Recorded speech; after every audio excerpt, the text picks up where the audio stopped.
ಇನ್ನು ಜೈಲಲ್ಲಿ ಗಂಡನ ದರ್ಶನ ಪಡೆಯೋದಕ್ಕೆ ವಿಜಯಲಕ್ಷ್ಮಿ ಅವರು ಪರದಾಡಿದ್ದಾರೆ. ದರ್ಶನ್ ಮುಖ ನೋಡೋದಕ್ಕೆ ಗಂಟೆಗಟ್ಟಲೆ ಕಾಯುವಂತ ಸ್ಥಿತಿ. ಈ ಹಿಂದೆ ಆದರೆ ವಿಐಪಿ ಟ್ರೀಟ್ಮೆಂಟ್ ಇತ್ತು, ಆದರೆ ಈಗ ಅದು ಯಾವುದೂ ಇಲ್ಲ. ಸಾಮಾನ್ಯರಂತೆ 2.5 ಗಂಟೆ ಕಾದು ದರ್ಶನನ್ನ ಭೇಟಿಯಾಗಿದ್ದಾರೆ. ದರ್ಶನ್ನ ಪರಿಸ್ಥಿತಿ, ತಮಗಾದ ಅನುಭವ ನೆನೆದು ವಿಜಯಲಕ್ಷ್ಮಿ ಭಾವುಕರಾಗಿದ್ದಾರೆ.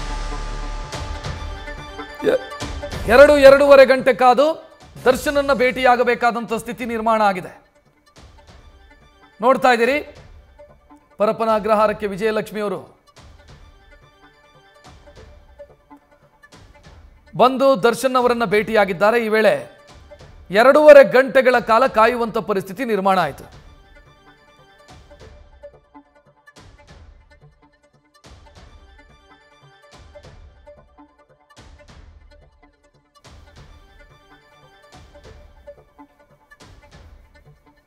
ನಿನ್ನೆ ವಿಜಯಲಕ್ಷ್ಮಿ ಅವರು ದರ್ಶನ್ ಅವರನ್ನ ಭೇಟಿಯಾಗಿದ್ದಾರೆ.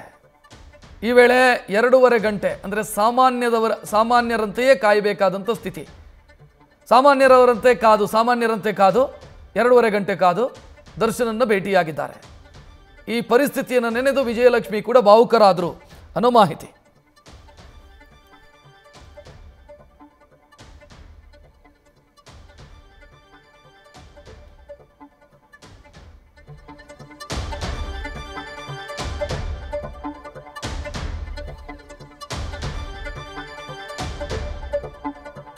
ಹೆಚ್ಚಿನ ಡೀಟೇಲ್ ನೀಡೋದಕ್ಕೆ ನಮ್ಮ ಪ್ರತಿನಿಧಿ ಸಂದೇಶ್ ಫೋನ್ ಸಂಪರ್ಕದಲ್ಲಿ. ಸಂದೇಶ್, ಎಲ್ಲದಕ್ಕೂ ಕತ್ತರಿ ಬಿದ್ದಿದೆ ಹಂಗಿದ್ರೆ, ಯಾವ ವಿನಾಯಿತಿನೂ ಇಲ್ಲ.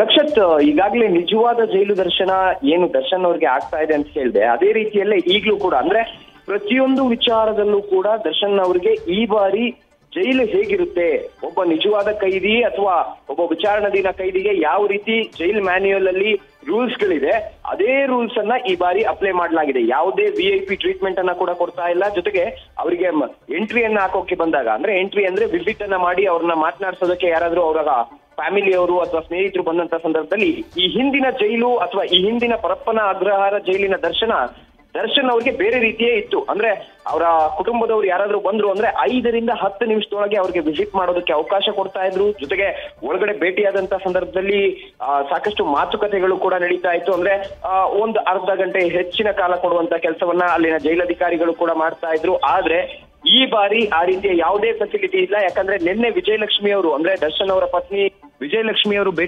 ದರ್ಶನ್ ಅವರನ್ನ ಭೇಟಿ ಮಾಡೋದಕ್ಕೆ ಹೋದಂತ ಸಂದರ್ಭದಲ್ಲಿ ಸುಮಾರು 2.5 ಗಂಟೆಗಳ ಕಾಲ ವಿಜಯಲಕ್ಷ್ಮಿ ಅವರು ತನ್ನ ಪತಿಯನ್ನ ಭೇಟಿ ಆಗೋದಕ್ಕೆ ಕಾದು ಕುಳಿತಿದ್ರು. ಯಾಕಂದ್ರೆ ಕ್ಯೂ ನಲ್ಲಿ ಬಂದಂತ ಸಂದರ್ಭದಲ್ಲಿ ಅವರು ಎಷ್ಟು ಗಂಟೆಗೆ ಬಂದು ಆ ಎಂಟ್ರಿಯನ್ನ ಹಾಕಿ ಯಾವಾಗ ಆ ಒಂದು ರಿಜಿಸ್ಟರ್ ಬುಕ್ ನಲ್ಲಿ ಬರೆಸ್ತಾರೋ, ನಾವು ಈ ರೀತಿಯ ಒಬ್ಬ ವಿಚಾರಣಾಧೀನ ಕೈದಿಯನ್ನ ಭೇಟಿ ಆಗೋದಕ್ಕೆ ಬಂದಿದ್ದೀನಿ ಅಂತ ಬರ್ಸಾದ ನಂತರ ಅವರ ಒಂದು ಕ್ಯೂ ನಲ್ಲಿ ಅಥವಾ ಅವ್ರ ಕ್ಯೂ ನಲ್ಲಿ ಅವರ ಒಂದು ಹೆಸರು ಯಾವಾಗ ಬರುತ್ತೋ ಅವಾಗ ಮಾತ್ರ ಅವರನ್ನ ಬಿಡುವಂತ ಕೆಲಸವನ್ನ ಮಾಡಿದ್ದಾರೆ. ನಿನ್ನೆ ಕೂಡ ಅದೇ ರೀತಿಯಲ್ಲಿ ಸುಮಾರು 2.5 ಗಂಟೆಗಳ ಕಾಲ ವಿಜಯಲಕ್ಷ್ಮಿ ಅವರು ತನ್ನ ಪತಿಯನ್ನ ಭೇಟಿ ಆಗೋದಕ್ಕೆ ಹೊರಗಡೆ ಅಂದ್ರೆ ಜೈಲಿನ ಹೊರಗಡೆ ನಿಲ್ಲುವಂತ ಕೆಲಸಗಳು ಕೂಡ ಆಗ್ತಿದೆ. ಜೊತೆಗೆ ಇದಲ್ಲದೆ ಕೂಡ ಈ ಬಾರಿ ಯಾವುದೇ ರೀತಿಯ ವಿಐಪಿ ಟ್ರೀಟ್ಮೆಂಟ್ ಇಲ್ಲ. ಈ ಹಿಂದೆ ನಡೆದಂತ ಘಟನೆಗಳು ಕೂಡ ಮರುಕಳಿಸಬಾರ್ದು ಅಂತ ಒಂದು ಕಡೆ ಜೈಲಧಿಕಾರಿಗಳಿಗೂ ಕೂಡ ಭಯ ಶುರುವಾಗಿದೆ.